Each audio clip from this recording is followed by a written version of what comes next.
bu ngeen laajee ministre de la justice ne leen wax ni mu demee man mii maa ko envoyé vidéo yi te je l'assume.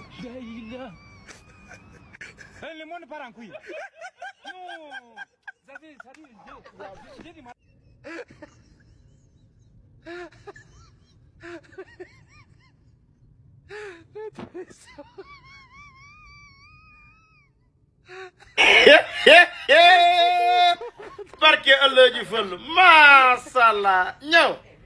Ousseynou ndek yow yaa yoola ngaru booy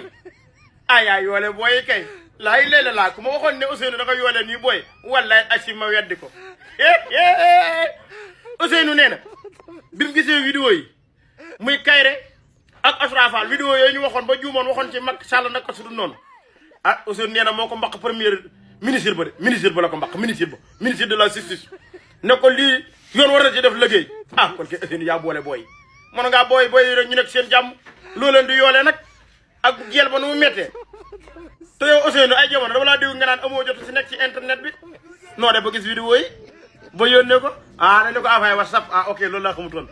kon ne ko TikTok ba gis ko ok maa jàppoon dañ la ko da ngaa nekk si TikTok ba gis ko dañ la ko envoyé WhatsApp nga mbaq ko ministre bi mën ngaa bàyyi mu sedd rek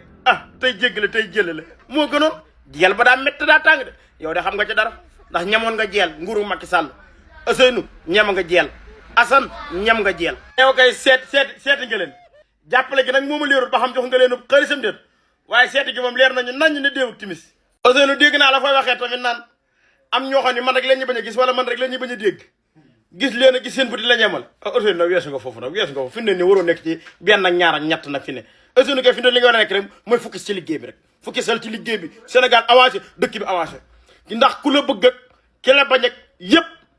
yaa leen boole yilif mu neex ko mu naqari ko yow la fi yàlla teg yow tamit amal gëm-gëm boobu nga nekk ci la nga war a ne waaw bàyyi bennal ba ñaaral li la yàlla def moom def na la ko pare mu neex leen mu naqari yaa seen kilifa benn ci man mii ñàkk pexe ma ba ci yow waaye gënul lu ma te nangu naa ko nangu la li la yàlla defal